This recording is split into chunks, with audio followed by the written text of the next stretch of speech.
Hello बच्चे लोग, welcome to one more session of 11th our revision.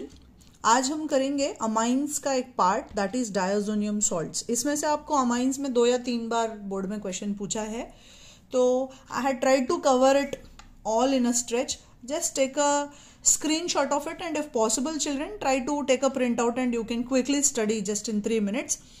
So benzene diazonium chloride is basically prepared जब आप aniline में nitrous acid का action करोगे सोडियम नाइट्राइट इन HCl में बिटवीन 0 to 5 डिग्रीज, तब आपको बेंजीन डायज़ोनियम क्लोराइड मिलता है। अब इस बेंजीन डायज़ोनियम क्लोराइड से आप क्लोरोबेंजीन और ब्रोमोबेंजीन डाल सकते हो। कॉपर क्लोराइड इन HCl या कॉपर ब्रोमाइड इन HBr डाल के इसको सैंडमेयर्स रिएक्शन बोलते हैं। आपको बाकी याद आया ना आया, सभी में मेन इंपॉर्टेंट बाई प्रोडक्ट आपका N2 गैस है, बस उसको मत भूलना। अब सेम रिएक्शन यदि आप एरो पे इसकी जगह पे कॉपर HCl कॉपर HBr लिखोगे तो रिएक्शन गैटरमैन रिएक्शन हो जाएगा। बाकी सब कुछ सेम है, तो ये 4 रिएक्शन तो ऐसे ही हो गया आपका। इन टोटल 13 रिएक्शंस है।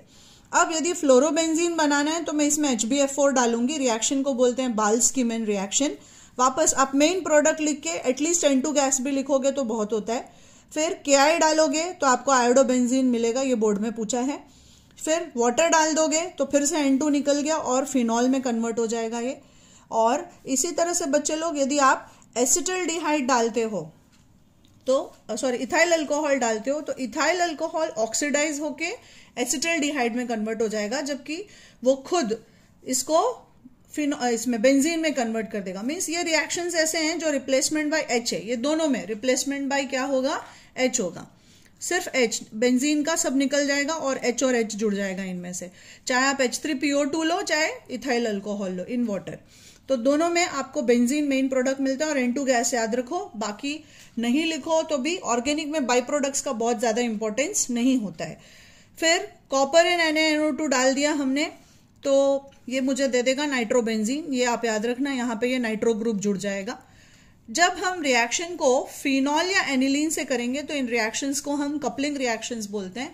आपने प्रैक्टिकल में भी बीटा नैफ्थोल के साथ ये रिएक्शन किया है जो आपको ऑरेंज कलर का डाई देता है, राइट।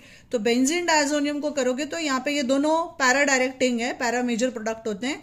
तो इसके पैरा पोजिशन पे जो हाइड्रोजन है ना बच्चे लोग, वो निकलेगा क्लोरीन के साथ और N डबल बॉन्ड N से इसको जोड़ देना। तो फिनॉल आपको ऑरेंज कलर का डाई देगा और एनिलीन आपको येलो डाई देगा। और सेम रिएक्शन आप CuCN से करोगे तो उसको बोलते हैं मॉडिफाइड सैंडमेयर्स रिएक्शन, जो देगा बेंजोनाइट्राइल। तो ये एट अ स्ट्रेच आप सभी डायज़ोनियम सॉल्ट को पढ़ सकते हो।